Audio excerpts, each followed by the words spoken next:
Welcome, everyone. Welcome, everyone. It's great to have you here. And if you're a first-time viewer, of course, I want to give you a special welcome.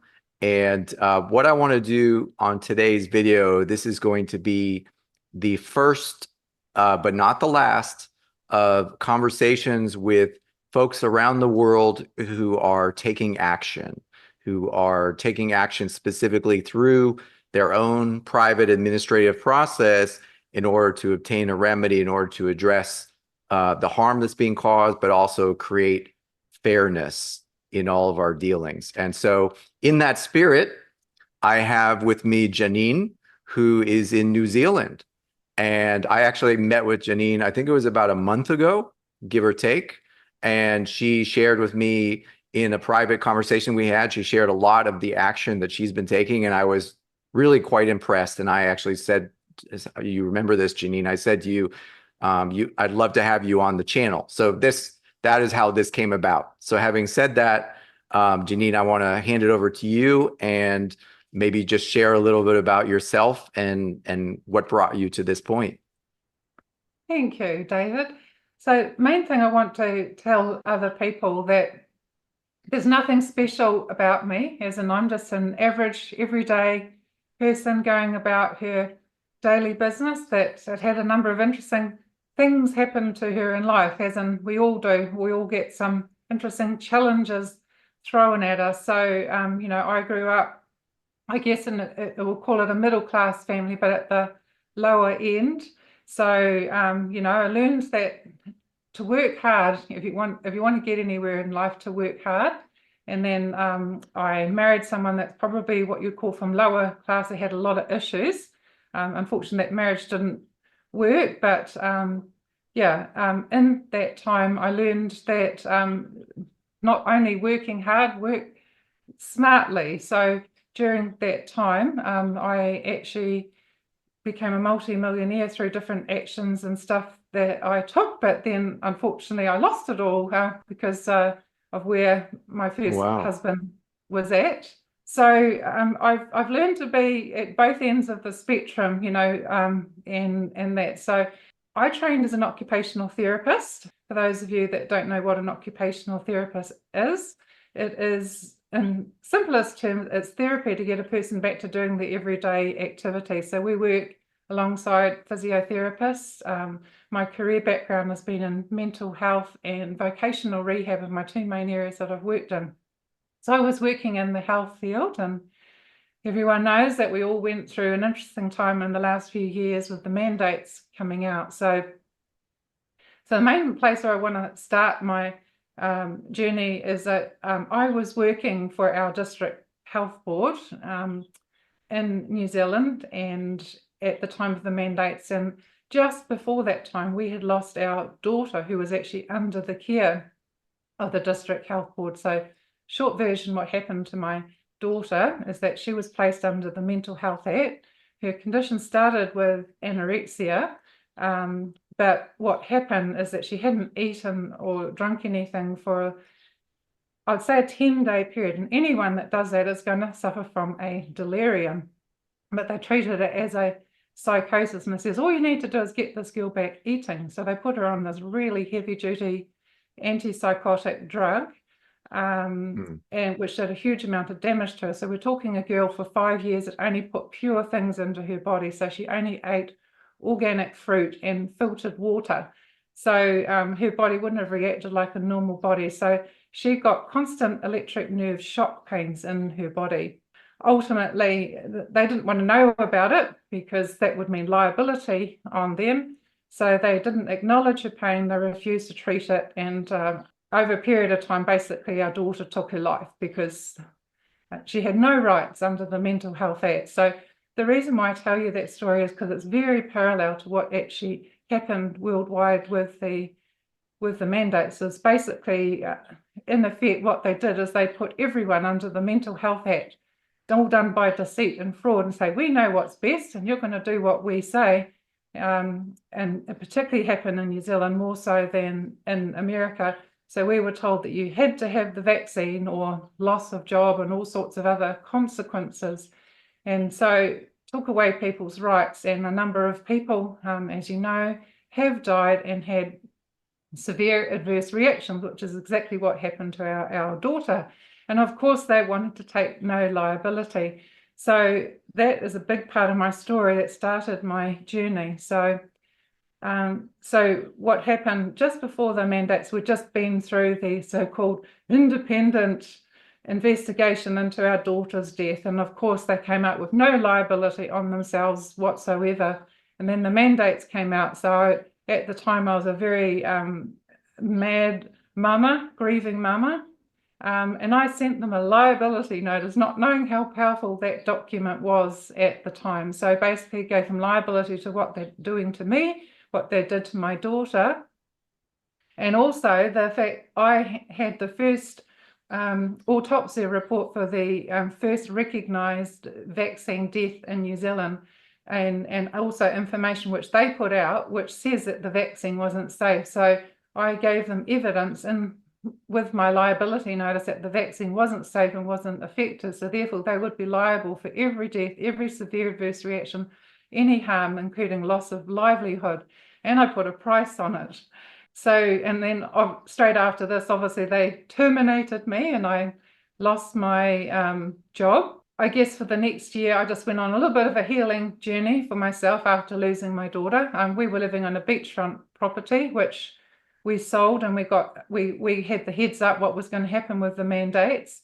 And so we sold, we got top dollar, and then we bought a farm which had multiple houses on. So we created family, and we had lots of wonderful families on this property with us. So the next year was just more of a time of healing, and also thinking, okay, how can I get this across the line to hold the government accountable?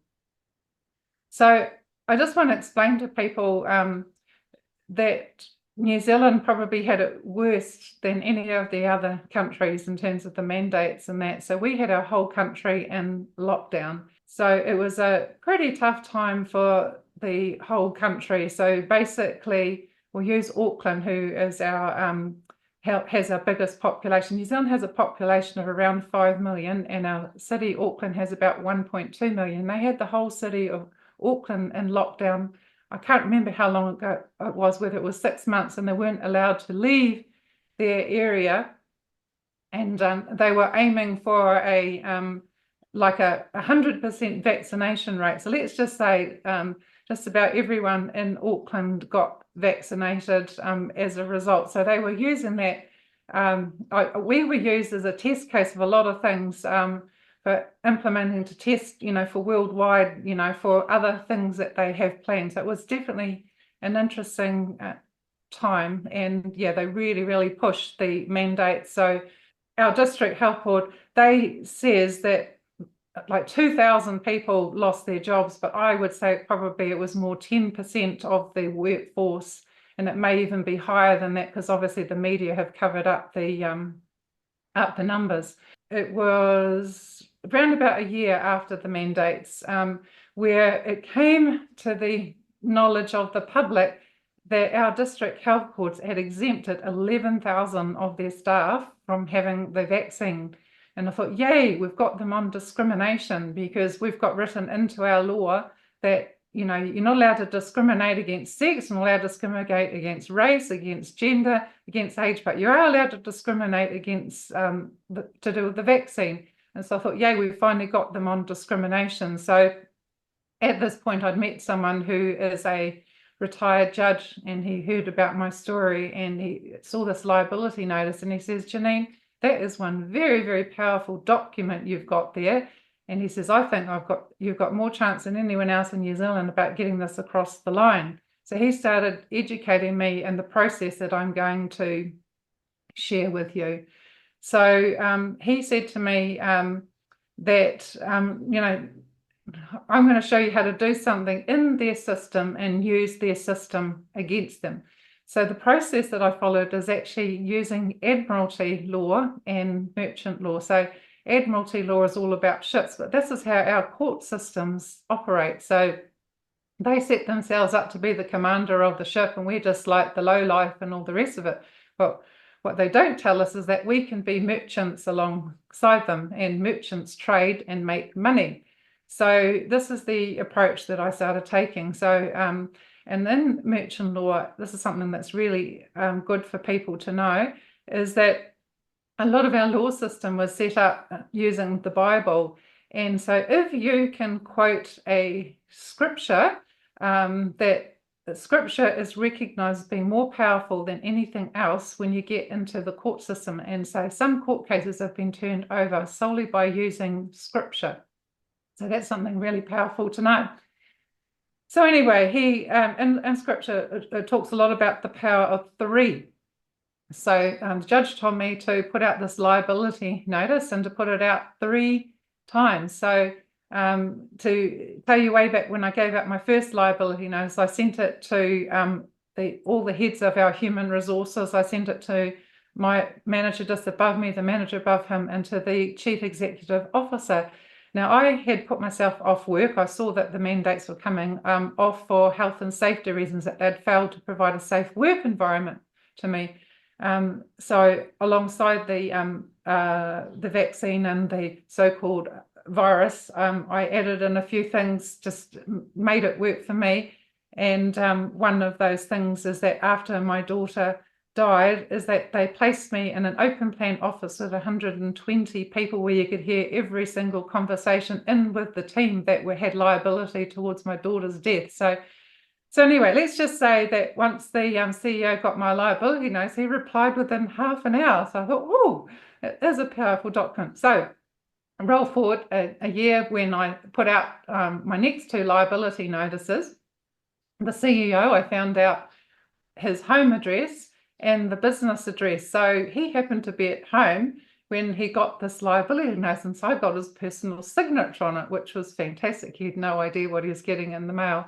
And as a result, because it would have been on the same courier, they shut down the whole office that he works in, and it was shut down for a week, not to receive any mail. So that's how powerful that document was. They knew that if they received that document, that they would be liable. So, but they didn't realize I was sending it out here, there, and everywhere. And when they realized, oh, well, you know, it is what it is, they did accept the document. So that was my starting point. So once they had this 3 times, then they had no excuses to do with the liability that was in this. And so then I started a series of affidavits. So the process that I've done is, if anyone knows how commercial law operates, so David, I say to you, David, you owe me $10,000, and I give you a bill, and you roll your eyes at me and just ignore me. So then I send an affidavit and say, well, actually, you do owe me this money. And you think, oh, this woman's nuts. And so you just completely ignore it. And I do this 3 times. And then I go to the court and say to the court, David owes me $10,000. And then they turn to David and they say, David, where's your evidence? And I says, what? And they says, where's your evidence? And I says, well, I didn't put any in because it's all nonsense. Well, there's no evidence before the court. So therefore I rule in favor of Janine. David, you now owe Janine $10,000. So that's how commercial law operates, and so does the law. So in other words, they've got to put something out there 3 times, and if it doesn't get rebutted, then they make it law. But in the last few years, they've been acting in complete dishonor, that they are ignoring rebuttals and they're doing it anyway. So in New Zealand, we have had hundreds, if not thousands, of laws that have been brought in over the particularly the lockdown times. And our first lockdown, we for a month, you know, while everyone, you know, promoting the fear message, you know, of getting the virus, that behind Parliament doors, they passed the law that you could have full-term abortion, you know, right up to the moment of giving birth.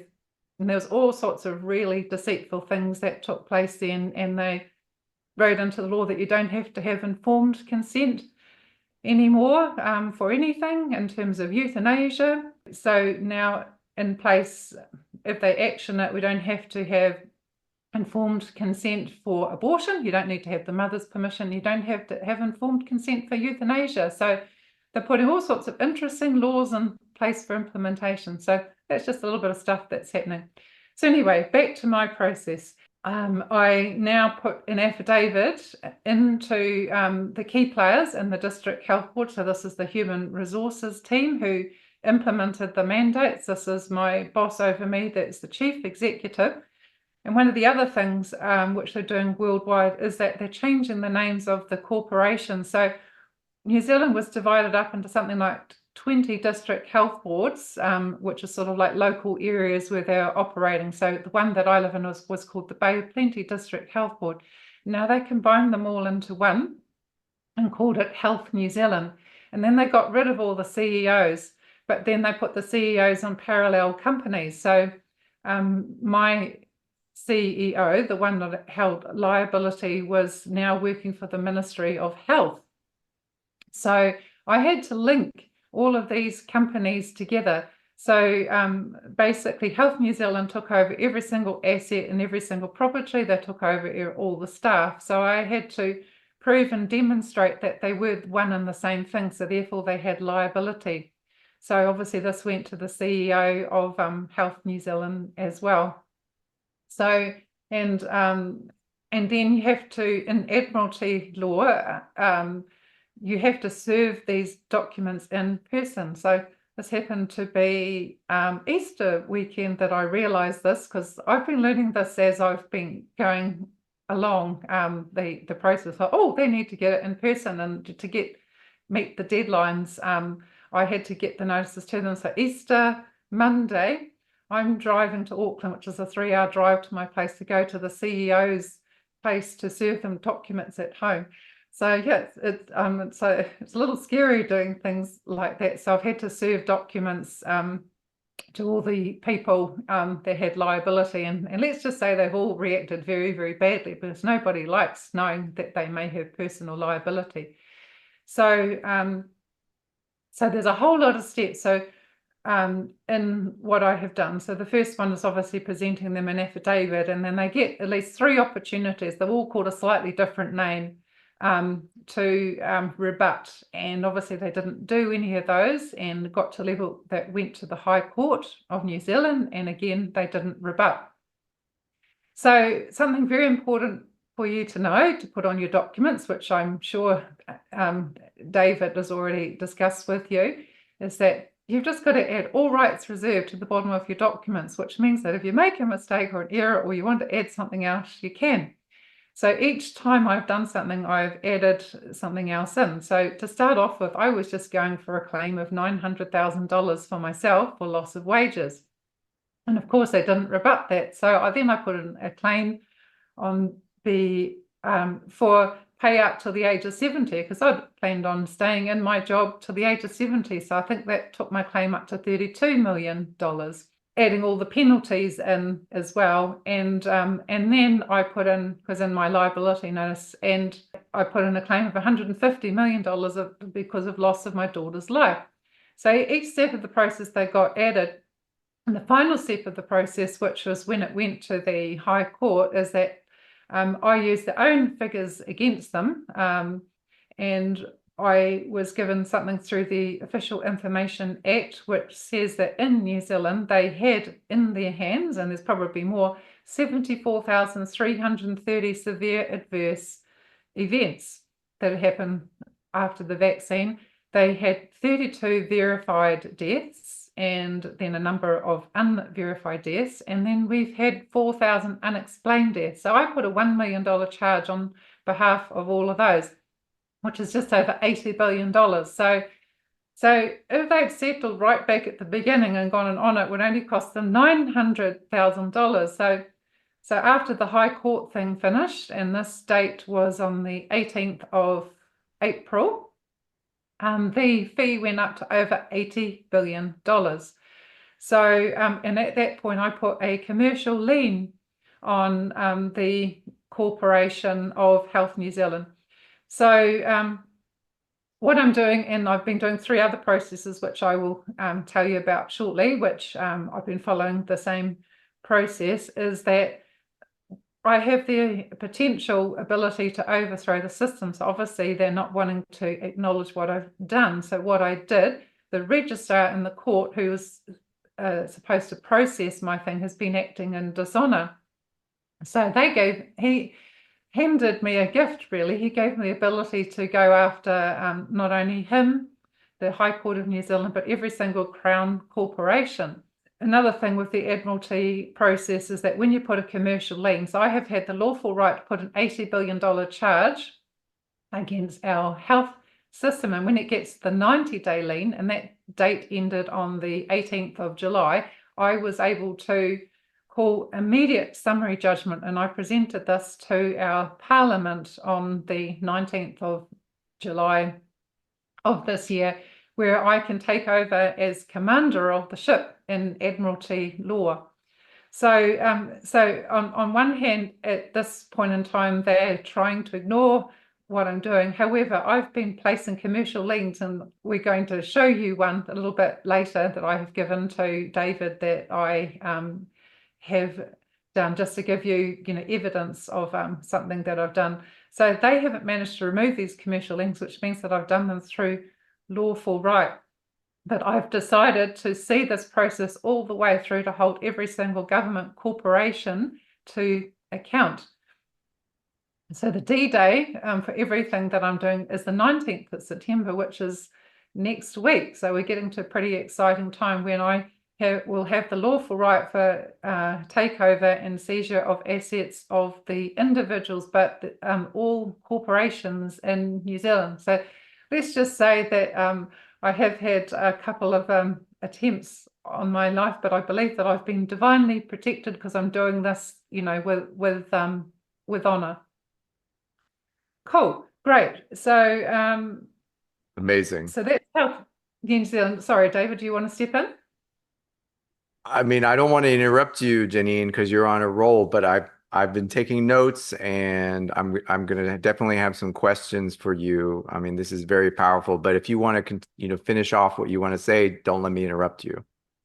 That's okay. Go for it. Say, ask me some questions now, because that's a little bit of where the situation is at with Health New Zealand. But I realized that to take on what I'm doing, that I had to go after all corporations with liability. So I can go on to the others shortly. So what questions would you like to ask me now?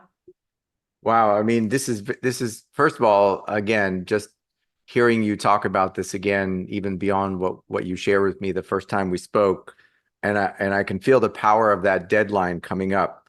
In terms of the attempts on your life, it's not really a question, but I think that I just wanted to emphasize, like, that demonstrates, a certain level of courage and fearlessness that I think we need to all demonstrate. I talk to people who are afraid to even try to discharge their own debts because they're afraid of something, and that something could be vague, or it could be, fear of being arrested or whatever it is. And I get it.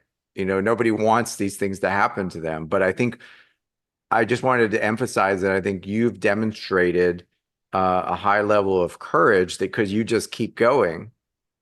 And I think when we are on the side, we can't control ultimately everything that happens, but when you are aligned with the truth and aligned with natural law, then you literally have the force of the universe has your back.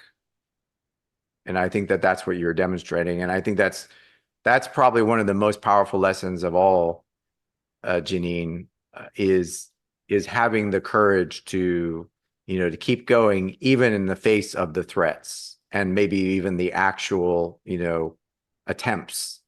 That's why I shared with you what happened to my daughter. That's been my motivation behind what I'm doing. I didn't want my daughter's death to be in vain.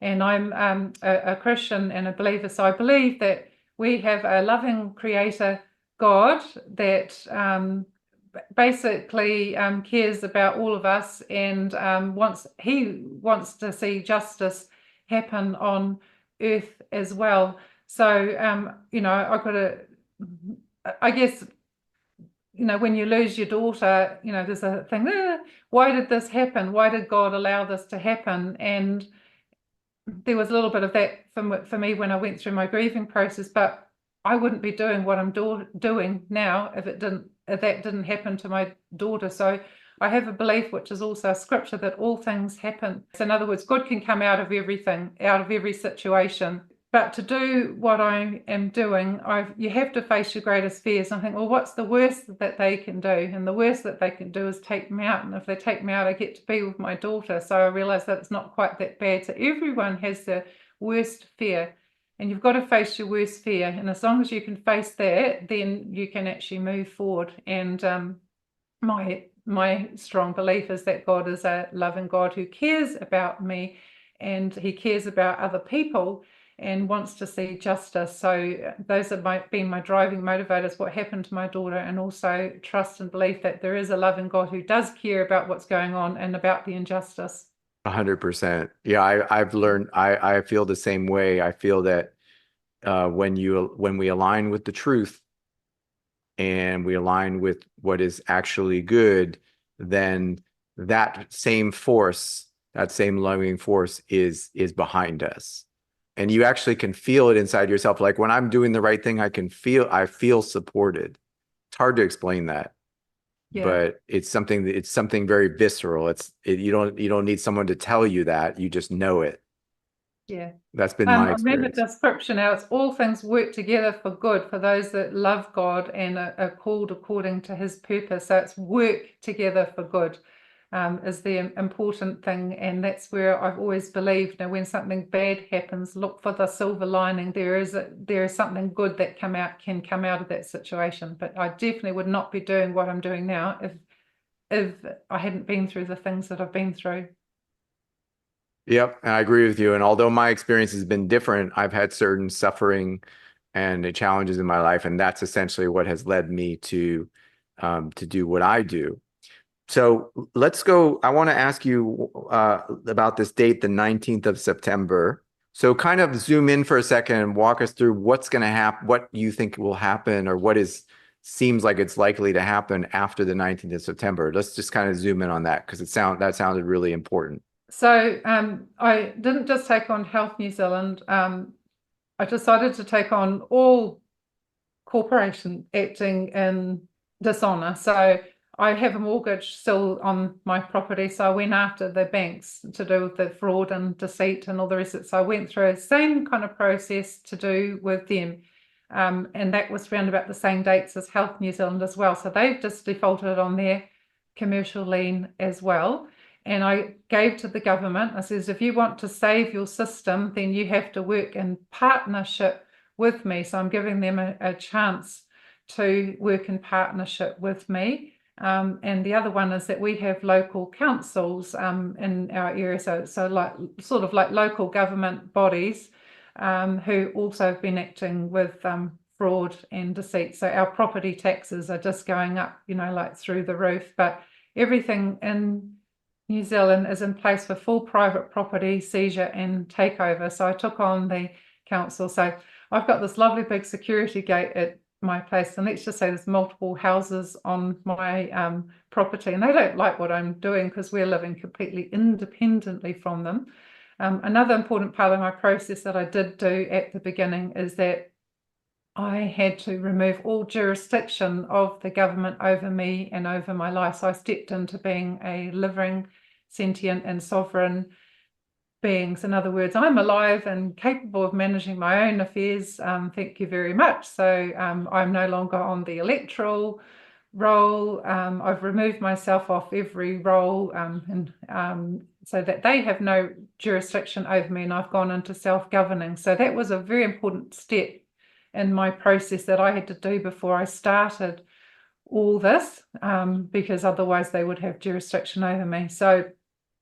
And then the Western Bay of Plenty District Council, their date was the 20th of August, as in their 90-day in default.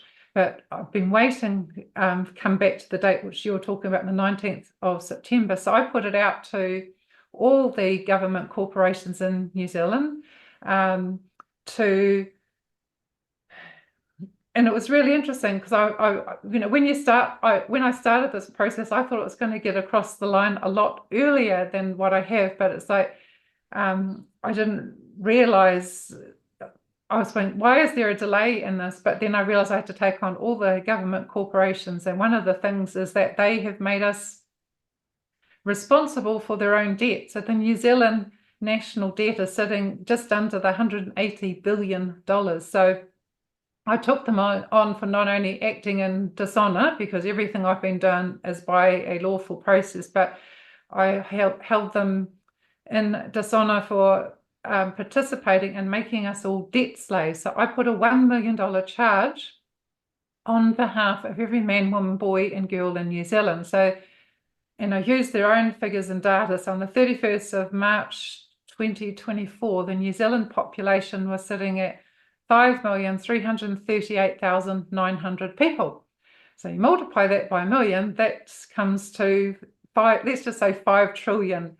So that has also gone through the High Court, and the date for that one was the 18th of July that I presented to Parliament, but then the lien notice on that ends on the 19th of September, the 90-day commercial lien. And with everything that I'm doing, this is the wonderful thing, is that I have my own charge rate because I'm into self-governing, and I presented to them my own compensation schedule, which they haven't rebutted, so it has become law.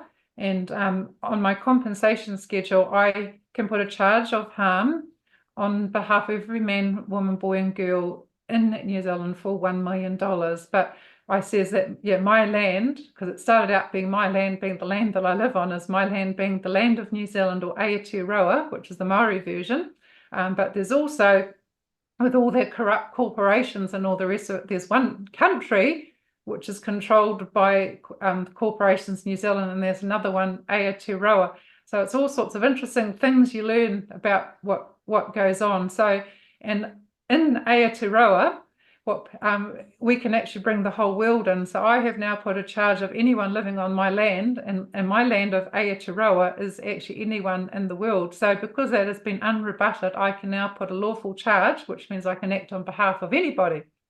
So, and that's been going up 10% per week, and that's sitting at $16 trillion at this point in time. So what I put to the government, because I do believe this is God inspired, so I've given them a way to save face in this whole thing. So with what I'm doing, it has potential to collapse the system. And if you collapse the system, people, when they realize the full extent of the corruption and deceit that has been going on, it pretty much can put people into complete chaos and potential anarchy. And I thought, well, that's not good.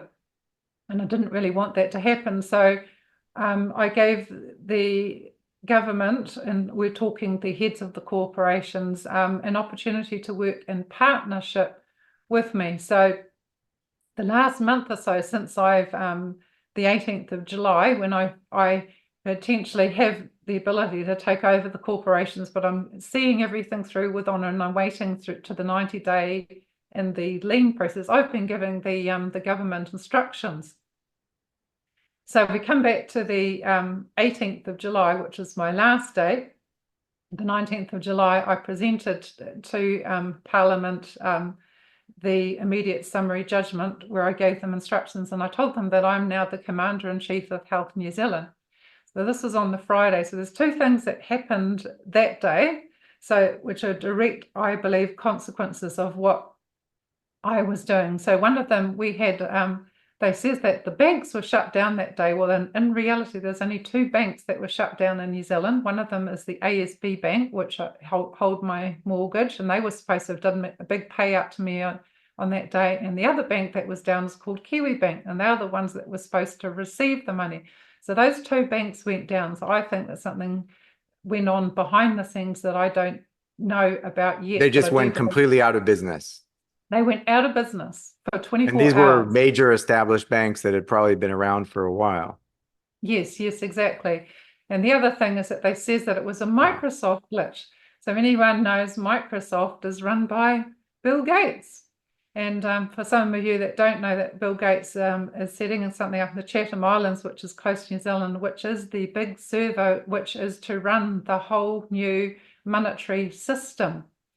for the world. So he's setting something up, for a one world, currency and system. So let's just say that he has got invested interest to stop what I'm doing and achieving. So there's been some big forces obviously trying to come against what I'm doing, but I believe ultimately that I have God on my side and I'm going to win. So I'm not quite sure yet how it is all going to play out. But so anyway, so that happened on that day. So I believe that there was a deal that was done behind the scenes between these two banks. And so that will eventually come out.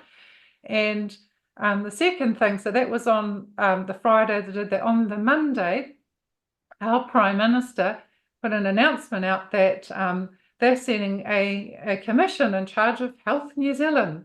And that was a direct and intentional act to try and shut down me and shut down my voice with the media. So with all this thing, I've been trusting that I've been led. And at this point in time, so today is the first time, as in I'm doing this on a podcast that is going to go out there to people in the media. So I have kept quiet until now, because that is what I have believed has been the right thing to do. So I approached the media twice, but obviously they're run by big corporations overseas and they wouldn't give me the ability to give me a voice. So I've been trusting that the time would come right. So what you're doing today, having me on, David, I believe is part of that in terms of exposure of what's going on. Oh, so since that time, the person that they appointed to be the commissioner running Health New Zealand, his name is Lester Levy. So we have a few players. We have the Ministry of Health and Health New Zealand are the two corporations that run our health system. So I've been sending instructions to the CEOs and also the Minister of Health. Have they been following them?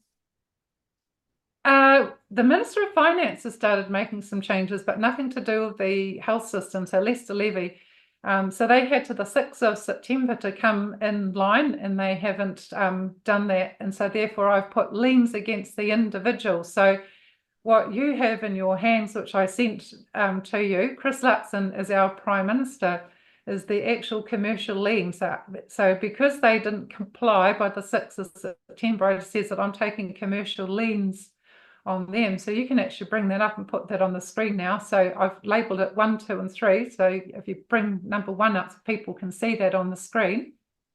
Yeah, let me pull that up. So this is our Prime Minister of New Zealand that I put up on the 9th of September, which is 4 days ago in our timeline and 3 days, well, 4 days in your timeline as well, because obviously you're 16 hours behind us. Yeah. Okay, give me a second. So this is the evidence that I have taken the lien against them and they haven't done anything about it.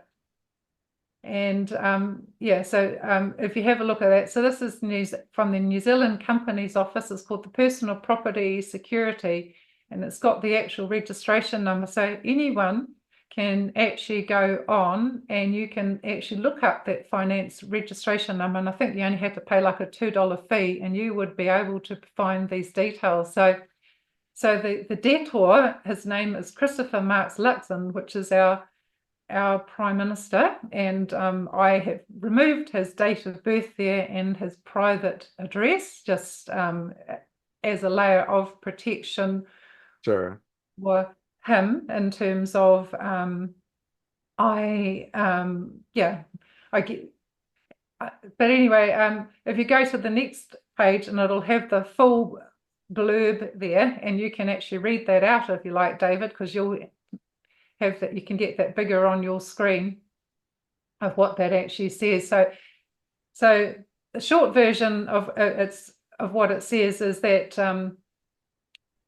yeah, he hasn't honoured the instructions that have given to him. So I've made him liable for the full debt, which is against Health New Zealand, and also the debt of making all New Zealanders debt slaves. So there's 2 charges. One's for $252 billion. So that $80 billion is now sitting at $252 billion because it's going up 10% per week. And the $5 trillion charge is now up to $16 trillion. So what and then if you go to the third one,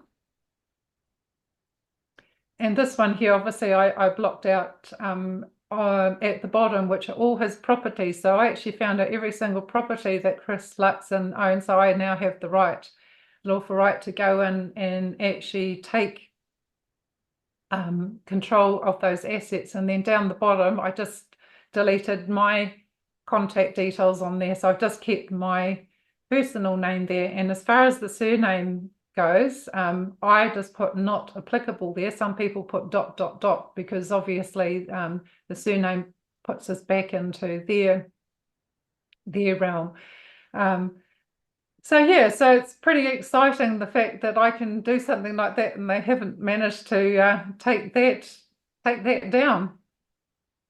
So I'm working in with a few organisations. I won't mention their names at this point in time because yeah, there's big things happening behind the scenes to do with other people helping me to action this, to get this across the line. So I said to the government, so because I have the lawful right to receive this money, I am looking at getting paid out this money either as bills of exchange or promissory notes. So because I have actually the lawful right for this money, then I can actually claim it. So I'm in process of being able to get that money. And as you know, money talks, and that also will give me a voice once that money comes through. So then the government is given an opportunity to work in partnership with me, where that money gets put back and invested in the people. So the 3 focus areas that I'm working on is obviously turning around our health system. So because I had proof that the vaccine wasn't safe or effective, that I have actually turned over everything to do with the mandate. So in New Zealand, here, that they say that the mandates have been dropped, but they haven't. So in the health industry, it's very, very difficult to get a job if you haven't, had the vaccine, and licenses have been removed. So what they have been instructed to do, and I have the lawful right, is to reinstate people's licenses because they were never, they took them away unlawfully. So in law, I have reinstated people's licenses, and also says that they should never have lost their jobs, so they have to be reinstated, and payouts for the people that lost their jobs, and pay up to the people that have had severe adverse events, and also for the family members that people have lost ones. And I've got funds to, I've made it that all rights of people have been restored as well. In other words, people going forward have the right to choose, and we have the right to receive all information. So in New Zealand, one of the things they did is that the only treatment protocol was the COVID-19 vaccine. So in other words, ivermectin, hydroxychloroquine, and a lot of these other things were actually made illegal and not able to be used in New Zealand. So what I have done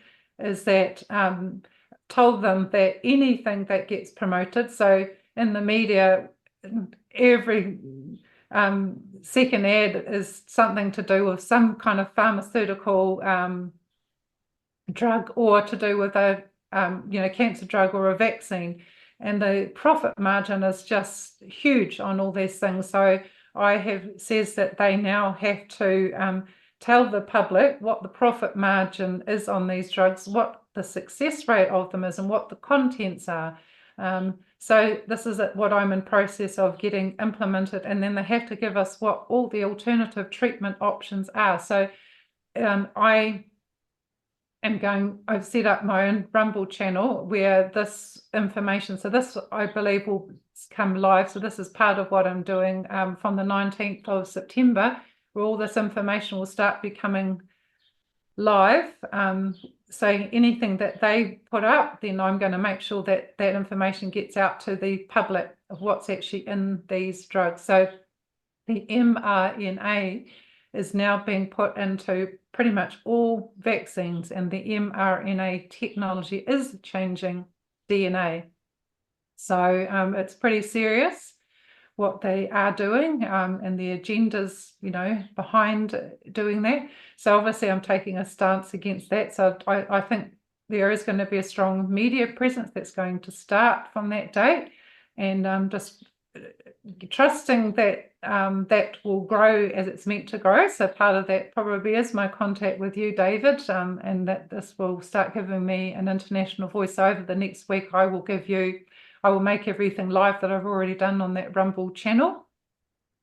And Yeah, share the yeah. link with me and I'll share it with my audience, of course. Yeah, and let's just say there are a few other big players that have been doing a similar work to what I have been doing in terms of establishing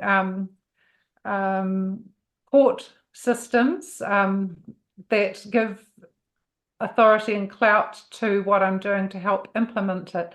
And then we'll be bringing in something sort of that like the Home Guard, where I actually have a group of people who stand alongside me who've, been sworn in to, act with honor. So part of my thing, I had to do something with the police and with the Ministry of Justice here in New Zealand, that they have no right to obstruct me. So I've taken a massive big lean over them. I feel like what I've been doing is like being on a chessboard, and that if I look at the big picture, it's just too much and overwhelming. So what I've felt led to do is that the best way for me to do it is just trusting God that I don't need to worry about the opposition, what move that they are going to make, because it could do your head in. You think, oh, they could do this, they could do that, they could do that.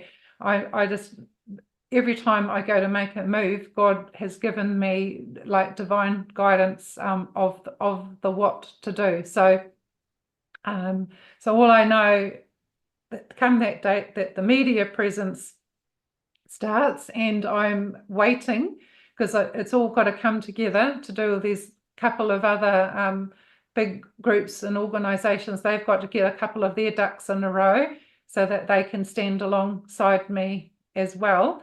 So yeah, it's a big thing to call in something like the Home Guard, and that. So I'm just, so I'm not quite sure what date that will all come together, but I will be starting to have a voice in terms of implementing things, and things will start being seized and assets will start being seized.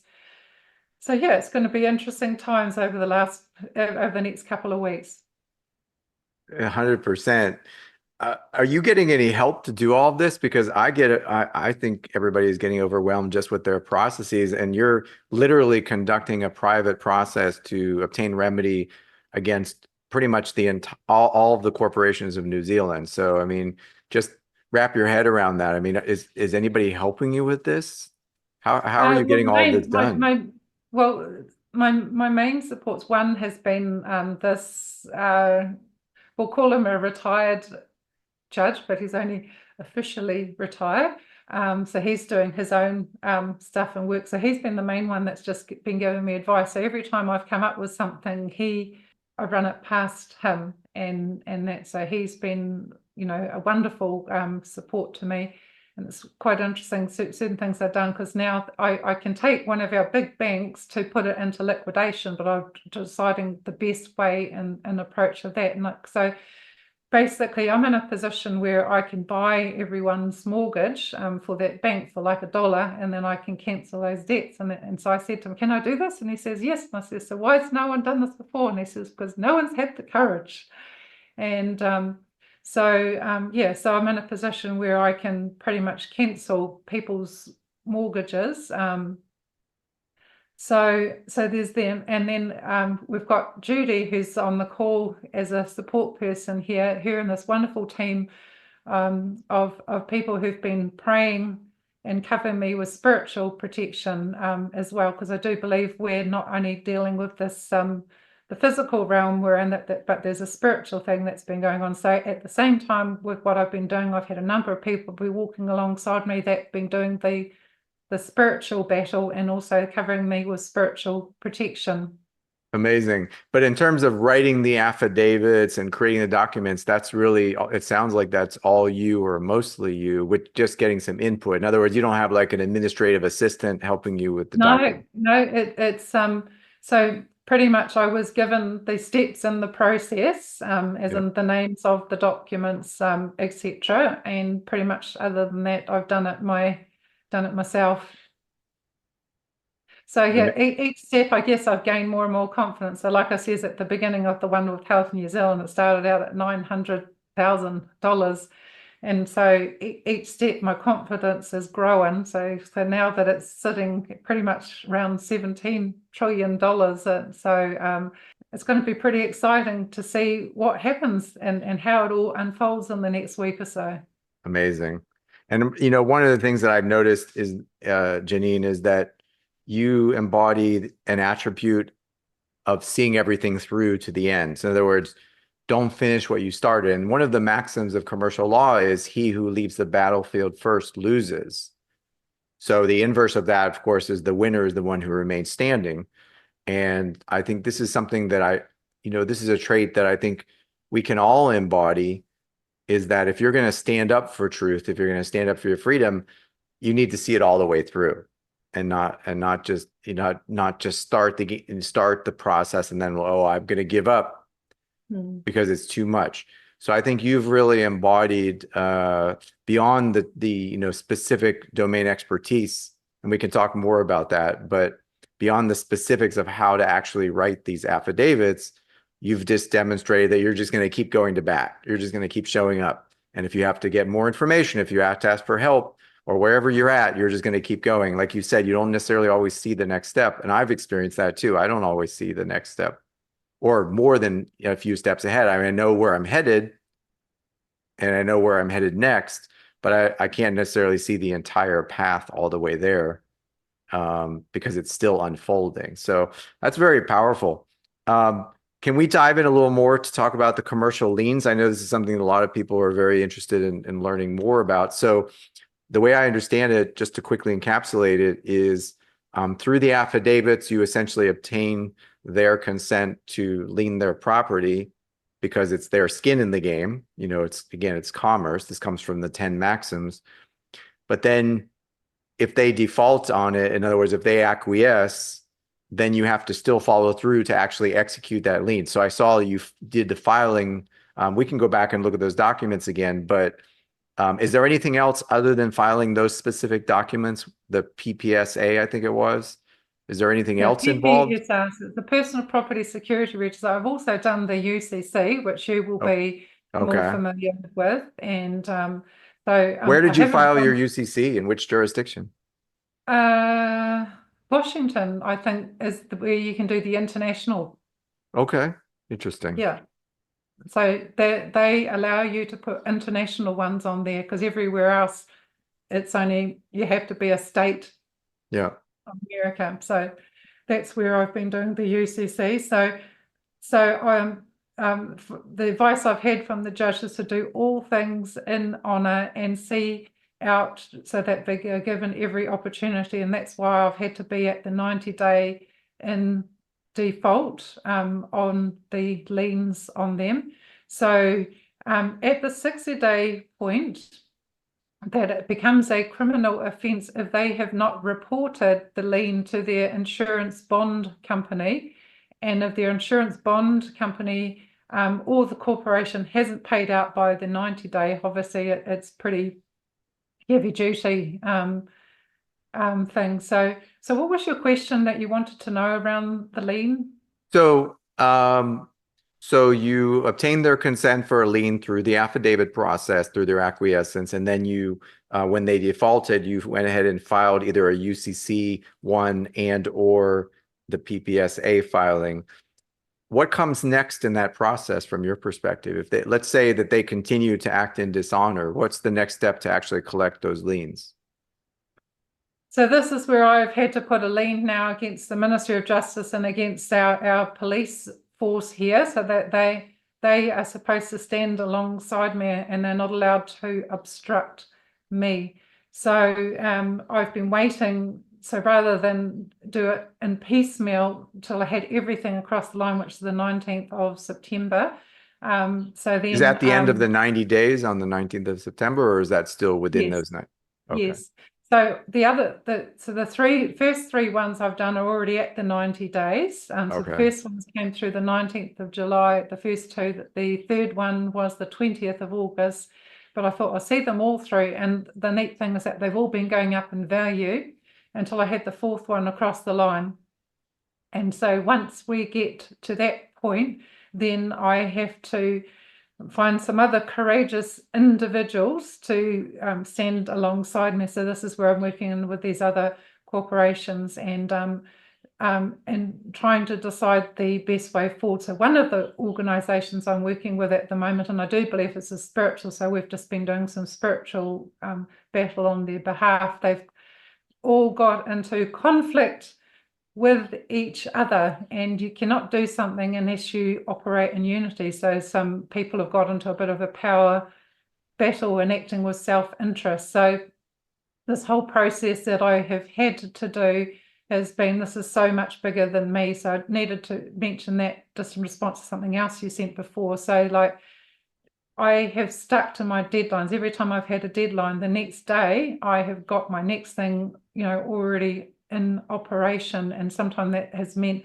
staying up, all night and doing all sorts of crazy things just to get all my documents done. So to my thing has been, this is so much bigger than me. So whatever it takes.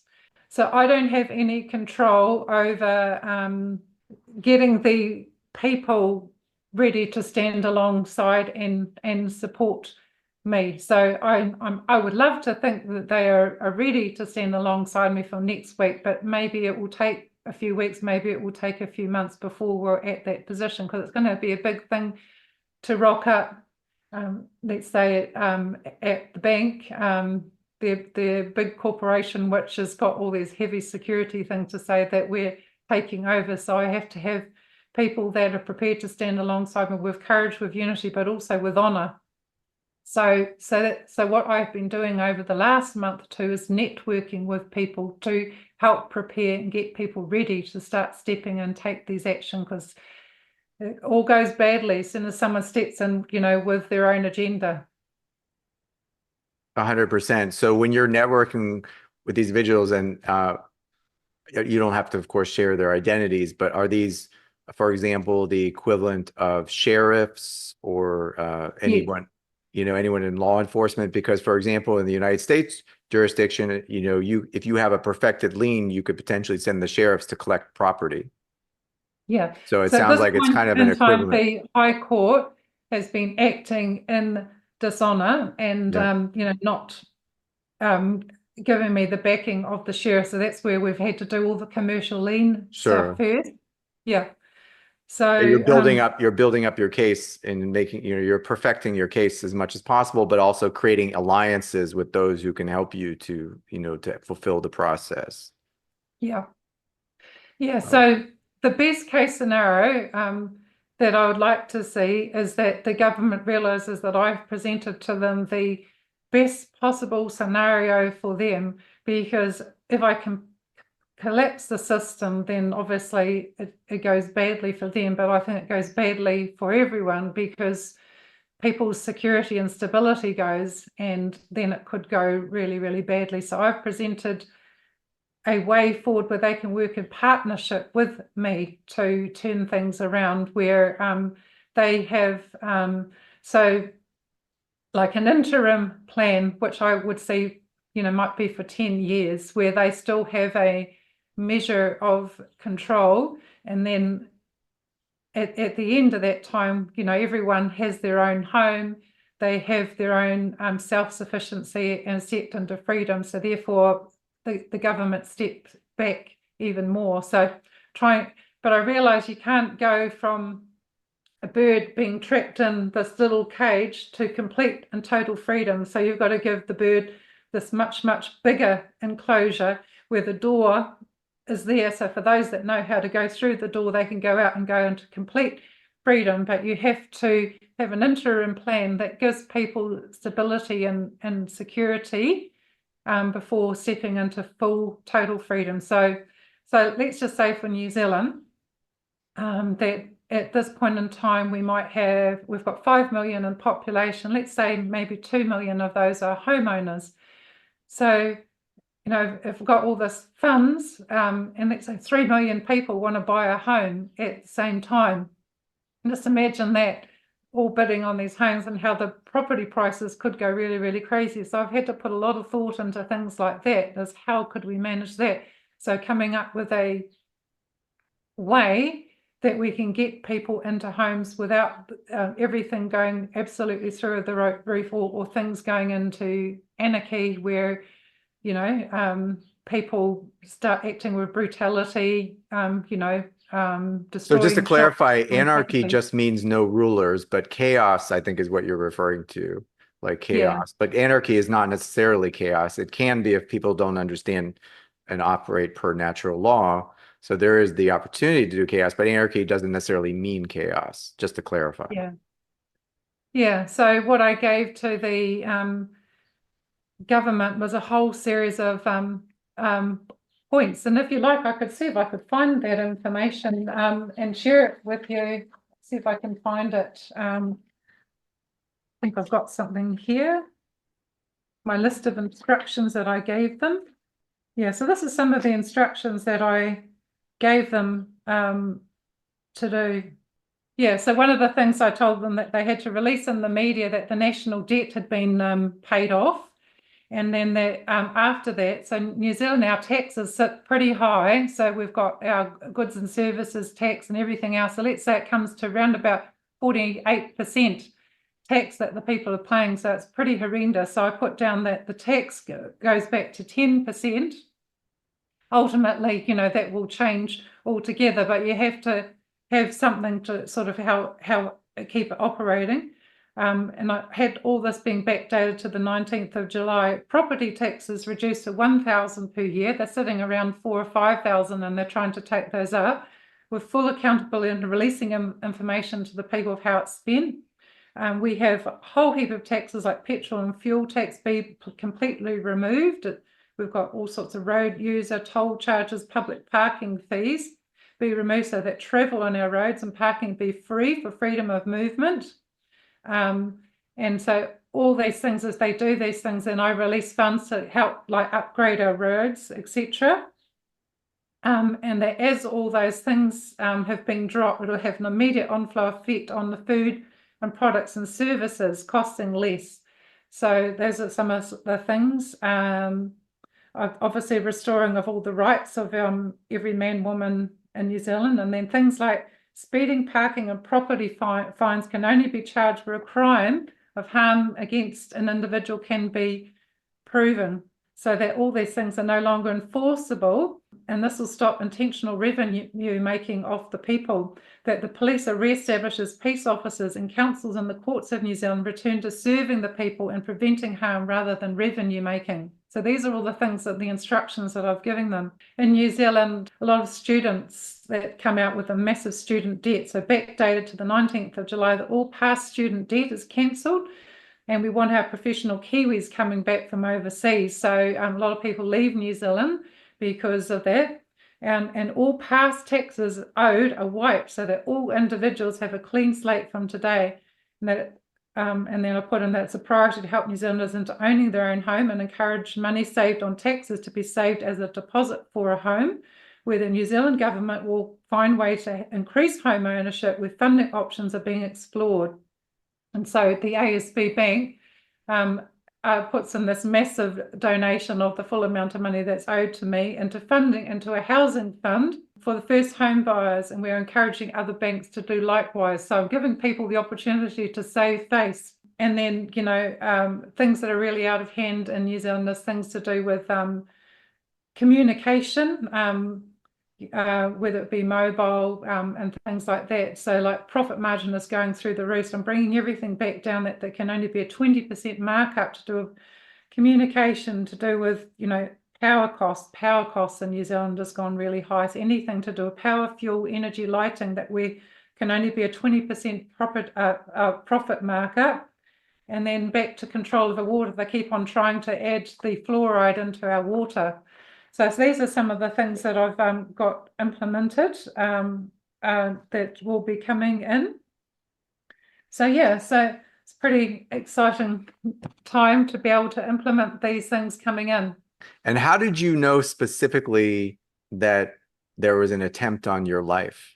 Well, On my property, I've been under quite big surveillance, and this is where I put a lien against the local council on that. So I was having drones flying over me and over my home, and helicopters with cameras and helicopters with spotlights at night time, leaving my Really? property with private investigators following me and all that kind of stuff. So this particular day I left my property and I had my phone on, so obviously they knew where I was. So I had to go this route, to visit my parents. It's a half an hour drive away, and I would go through the hills where there is no mobile coverage, there's no internet, no houses. So there's this metal road through the middle of nowhere for a Right. 4 kilometre thing. So I came out the end of this road and there was a car waiting for me. So in other words, they knew that I'd left home and they knew that I was coming this route. So this car basically came over my side of the road and started coming for a head-on collision with me. But and at the same time, so I was warned. So I saw this car, and it was definitely like God that spoke to me and says, "Watch that car." And then the car, when I said had that voice communicated to me, I says, "Okay, well, what do I do?" Says, "Do I slow down so I can get the number plate and identify the person?" But I just felt really strongly that I was to take off. So what they did is that with a head-on collision, they slammed on the brakes about 50 meters from me. So the normal reaction, if you aren't prepared, would be to slam on your brakes and stop like that, and then get out of the car. What the heck do you think you're doing, and all that kind of stuff. But I believe that if I'd done out, that they were going to take me out, because it was in this really vulnerable place where there was nobody around, and they would have just taken me out. So anyway, I just sped up and took off. So it was an intentional act, and I definitely believe that I was going to be taken out. Wow. And was that vehicle like a suspicious looking black, SUV, or any particular type of vehicle? It was a white ute. What do you call them in the States? I guess it's an SUV. Yeah. Okay, like an oversized vehicle. Yeah. Okay. Yeah. Yep. So it had the big thing on the front, in other words, that for potentially ramming me. But I think that person obviously didn't want to do that, because they would have taken themselves out as well. So that's what I'm saying. So it was all those split-second things that went through my mind of what they were trying to do. Yeah. Crazy. You can't make this stuff Yeah. up, right? Yeah. So there's been a lot of other times. So my dad recently passed away. I was helping caregive for him, and so my car was out by the road. I had my car broken into a number of times. This was someone else's car that got broken into. That was intimidation. So no one else's car got broken into. I've had it happen at my workplace, and also at my parents' place. So it's sort of like, we know where you are. And I've had them, every time I've had a deadline, the 24, 48 hours beforehand, I've had a really high level of surveillance on me and intimidation. So, and this happened to be one night when I was looking after my dad. The car was just sitting outside there, doing obvious surveillance of me with intimidation. Insane. So where did you learn to master the art of creating affidavits? It's quite a hard case. Well, I did my first affidavit after my first marriage broke up. He wasn't in a good space at the time, and I had to put a protection order in place. And because he was in a bad space, he told a whole lot of lies about me to like 7 government departments. So in that year that my marriage broke up, I had to defend myself to 7 government departments and 7 court cases. So, and I didn't have any funds. So that's all part of my journey way back then, is that I had to represent myself. So I had to start learning to write affidavits. And what the really hard case thing about this is that the registrar that I've been dealing with at the High Court knew me back then. So all my affidavits were going to him. And so that would have been 15 years before this process. And so when I went to see him to present my first High Court claim, he says, I remember you. And you can imagine a registrar, they would see thousands of cases. The fact that he remembered me was quite significant. And he says, I remember you. You represented yourself, you know, all these years ago. And I remembered that you operated yourself and, you know, with you know, honor and integrity. So he remembered that. So I believe it's been quite significant that he's been the person that has taken on my case. But this registrar at the court, yeah, when it got to a point where I got it across the line, he literally would start shaking when I walk in the court, and he'll go white and he'd start stuttering. So that's how, and so I've got to lean against him now and against, so I gave him every opportunity to step into honor. So he knows that the next time I walk into his court, there's going to be big consequences.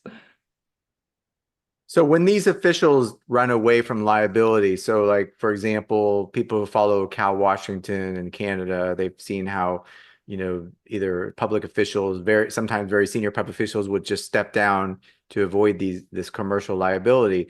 So wouldn't these officials in New Zealand do the same thing? And if they do, what would happen? Is it just create a power vacuum for someone else to step in? Do you have to start over? What's the implication if someone steps down to avoid liability? Well, I've been trying to prevent people from stepping down. I'm giving them the opportunity to take accountability for their actions and then walk alongside me in partnership with me to turn things around where I get payout, and then we turn things around. So they're given that opportunity, but the head of the CEO of the New Zealand Treasury has stood down, and I think that's so she I think leaves sometime over the next week, which is really interesting, before my deadline date. But the neat thing is that the liability still goes for the corporation. So whoever steps in, you know, their successors would assume that liability automatically.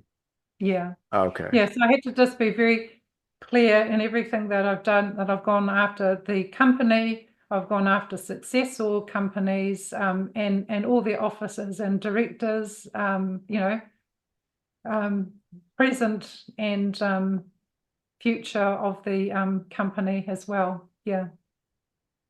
But yes, there's been a few that have resigned. And so my first steps, I started serving the documents myself, and then I brought in professional servers. And so a lot of our bigwigs live in Wellington.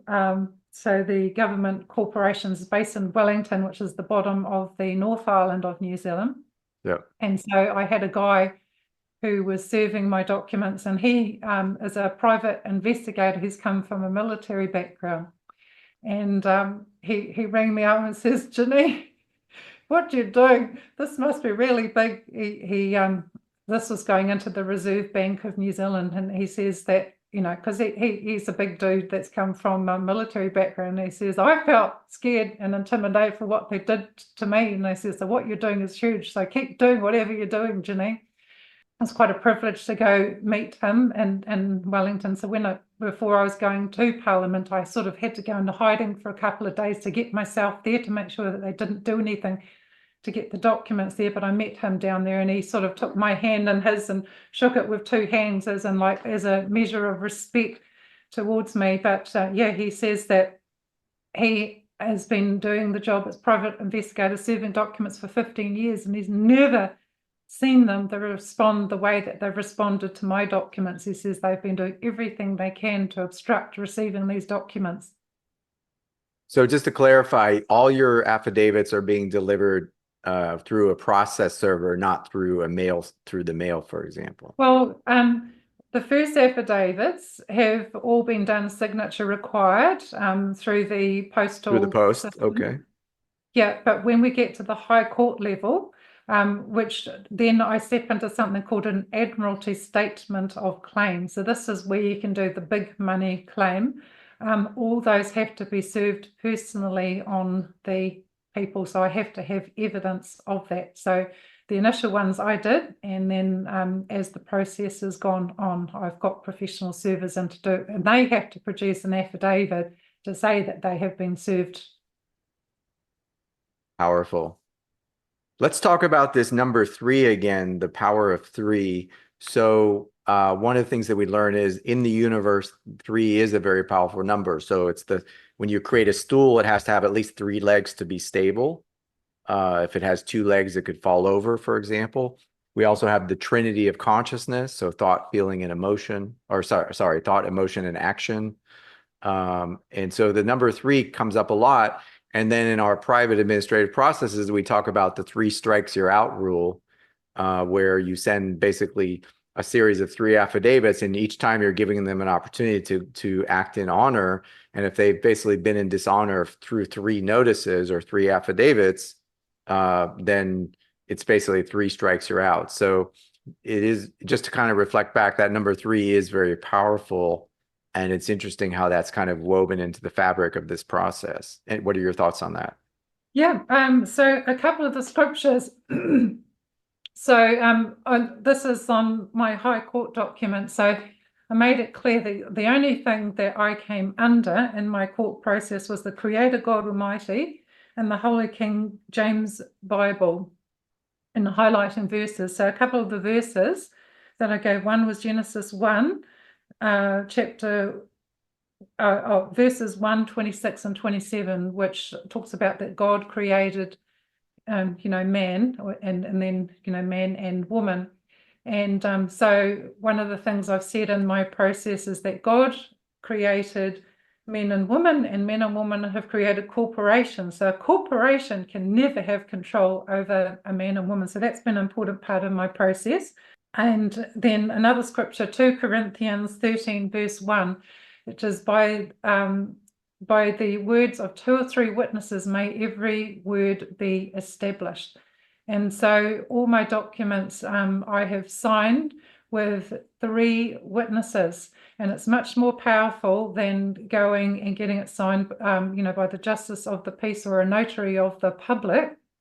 So they get you to do that because that puts you back into their world in terms of being subservient to them. But if you do it with 3 witnesses, it is the most powerful thing that you can do. So everything that I've done has had 3 witnesses on it.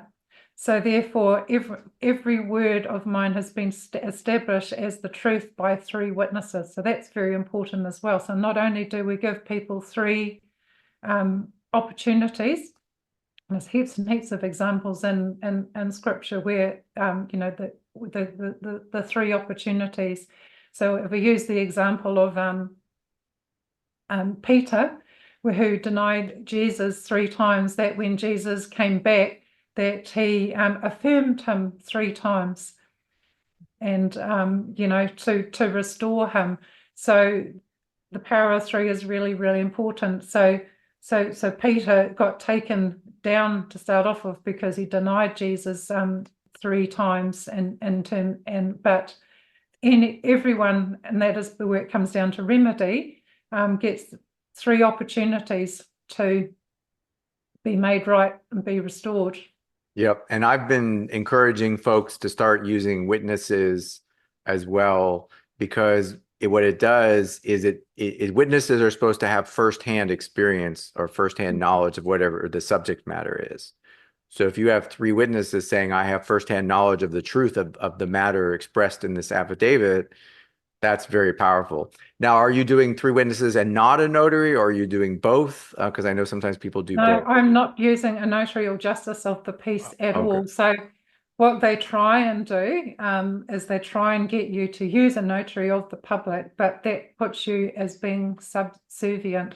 So I would strongly encourage people not to do that, because interesting. What I have stepped into doing in Admiralty law is that I am now a merchant, which means on equal level, and if they've default, then I actually become the commander in chief over them, and that is what I have done. Yeah.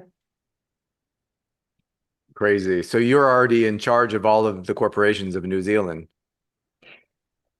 Yes, yes. So that's right. I'm giving them instructions, and the Minister of Finance has actually started trying to show. So she was the first individual that I placed a lien over, and she has started to attempt to put in place one of the things. So one of the things that she has put forward in the media recently is challenging all the power companies in New Zealand who have around about a 300% markup charge on power. So our power prices are just going through the roof for people, that now they all have to tell what their markup is.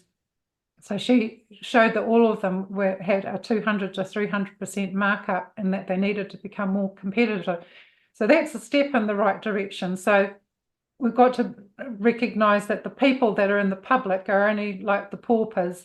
And so she has obviously been controlled, but I have given her opportunity to step out of that. So another important thing in what I'm doing, and I'll use the term that people can look up, is called standing in the gap. So what I've done is I'm standing in the gap commercially on behalf of every man, woman, boy and girl in New Zealand. And so, one, they didn't rebut me, which gives me the lawful right to do that, which means that I have got a commercial charge in place to protect these people as well. So in other words, they can actually come under my commercial covering, where I can put a commercial charge of harm against them, against the people that are above them. But also the spiritual aspect of it, I believe that I'm standing in the gap spiritually. And this is where I've had a lot of people who have been helping to ensure that I am protected. So yeah, so a lot of people are doing things because either, people have got something on them, as in through bribery, or they're using other measures of fear and control. So I've tried to implement things in such a manner with the commercial charges that if people then choose to come under my commercial covering, I can protect them. Wow. And I'm thinking about this judge that you mentioned who's been advising you and helping you. Now, most people, and I probably would include myself in that, would be surprised to hear that a judge or a retired judge or, someone like that would essentially be on the good side of good, because we assume that judges are just, essentially, overseeing the revenue generation of the machine, and they're just operating at a certain level in that structure. But they're, I mean, again, if we think about the average experience of a man or woman in the United States, in the courts, in the U.S. courts, that's their experience. The judges are just trying to rule in favor of, where they're going to generate the most revenue, not, not for quote unquote right rule. So I'm surprised. I'm a little bit surprised, but pleased to hear that. What do you think? What do you feel is like the personal motivations of that particular judge that has allowed him to ally with you on this kind of unique take? Yeah, well, this particular person, part of his journey is that he got in charge of big corporations in the past, and he was preventing, companies from being liquidated. And let's just say he was mixing with a lot of bigwigs. So he was mixing with a lot of CEOs of banks, international banks, and alongside them were the mafia. Surprise, surprise. So he realized that the mafia were controlling a lot of the banks and all the rest of it. So he saw firsthand the corruption that was going on behind the scenes. So, and then it takes on a different level when you see the high level of corruption and the harm that is being done. So I guess he got challenged in the whole thing. Well, I'm either going to be part of the problem or I'm going to be part of the solution. So he has stepped back and doing things unofficially behind the scenes in a different capacity. So he's doing it internationally, not so much in New Zealand, where he is, making a big difference. So yeah, I've been one of the people that he sees that I've got the follow through. So he has invested a lot of time in me, and he makes himself available. So I'm one of the only people that if I ring him, he will answer the phone instantly. So it's been a real privilege, but I haven't abused that. But I've also acknowledged the time that he spends with me. So he doesn't need it, but I pay him for his time, to acknowledge the time that he's put in with me. But yeah, his journey is that he's seen firsthand the corruption, and then he made a choice that I would rather be part of the solution. Yep. We always have the possibility to activate our conscience, which is our inner knowing of the difference between right and wrong. And it's always a choice to step into that and basically align with that. And stop lying to ourselves that we can, cause harm or condone harm and somehow be a good man or woman. I know that sounds a bit harsh, but I think that's the personal wake up call, is that if I'm going to truly consider myself to be good, then that means I need to consistently side with what is right. And if something is wrong or harm is being caused, I need to have the courage to speak out, to basically raise my voice and, or have my voice heard and express that. So in the maxims of commercial law, a matter must be expressed to be resolved. We're expected to stand up for ourselves. And I think this is one of the deeper lessons that we're learning here, that we actually need, if a bully comes along in any context, we need to stand up for ourselves. And when we can exercise that ability to do that, it just becomes our natural way. It's not like something that we have to try to do, because we're just accustomed to doing that. So I think in a way, we as humanity are learning how to stand up for ourselves collectively. That's kind of how I see it. Janine, we're coming to the end of the conversation here. This has been an incredible, knowledge share that I think anyone who's watching this or listening is going to be inspired by your action. And any last thoughts, anything else you'd like to share in conclusion here? And we may have another conversation. We almost certainly will as Sure. this continues to unfold. But what are your thoughts, Sure. just kind of in conclusion here? Yeah. Well, a couple of things. One, my natural personality is, and I'm an introvert, and I don't like being in the limelight. So, Sure.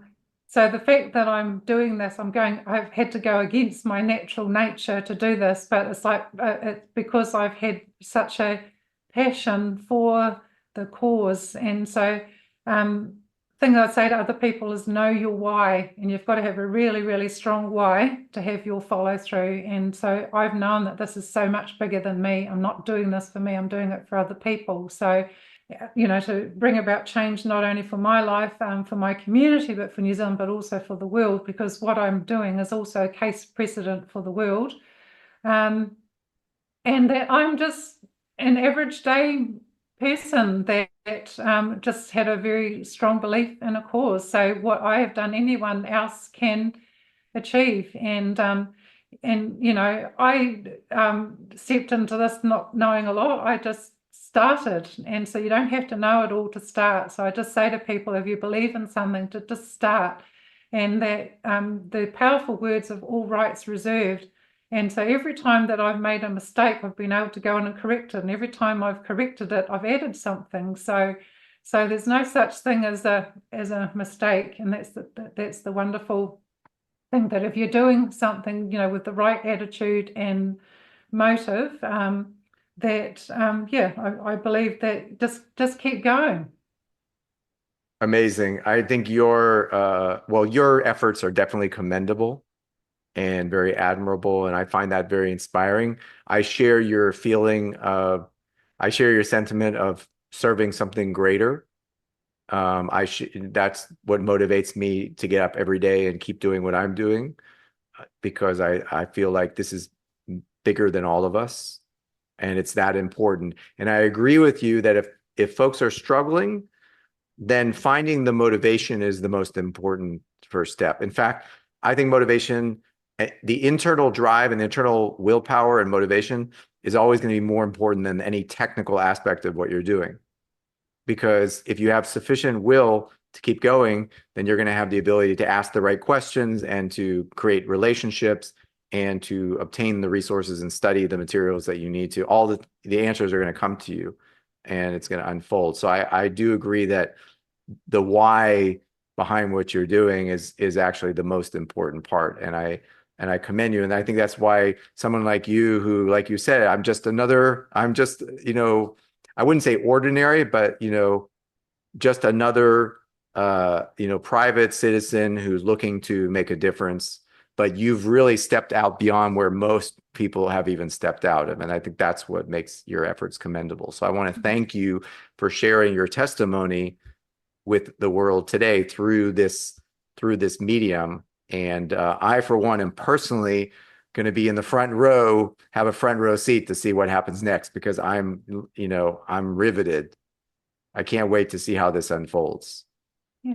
Thanks, Dave. And I'd just like to say one other thing. I love what you said there before to do with questions. So to me, a very big part is ask the right questions. So, a lot of people will say it can't be done. My question is, how can it be done? Ask the right questions and you obtain the answers. So ask great questions and you'll get great answers. Amazing, Janine. Well, thank you so much for spending time with us today. I trust that if you want to share any links at all, that you'll provide those to me so that we can share it below the video. If you want to, that's up to you. If you'd rather just, remain more in the private, but the door is always open to have another conversation if you'd like. Wonderful. So yes, I will get to you the link for my Rumble page, and Great. look forward to seeing this go live. Amazing. Thanks again, Janine. And thank you everybody for tuning in, and we'll see you again soon.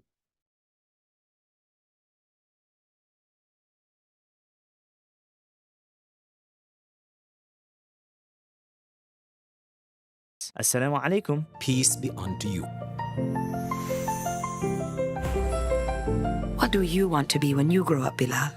I want to be a great warrior. My brain keeps forgetting, Mama. Well, let's train your brain to remember.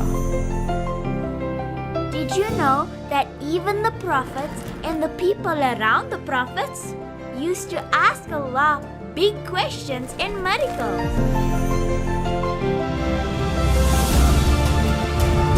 No matter how dark it gets, try to find even the smallest ray of light and stay there. Your story will race out of this desert across the world.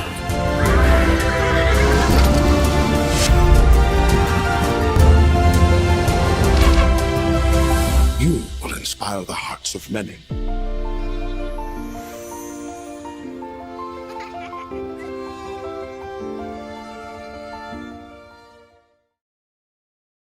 Imagine the AR features that have taken the world by storm applied to all your web images through a set of APIs. Feel the power of automatically optimized, transformed, and magically edited without opening a single photo editor. Generative remove, recolor, replace, and dozens more scalable editing effects. Imagine your videos auto-trimmed with the format adapted to the viewer on the fly, with smart cropping, overlays, and scalable video generation. And of course, format and quality auto-optimized to ensure seamless performance. Imagine all this API first, already applied to thousands of projects by almost 2 million developers worldwide, and hundreds of enterprises increasing ROI by double digits. Cloudinary, the image and video API platform for the web. Welcome. What I wanted to do on this video is talk a little bit about the affidavit.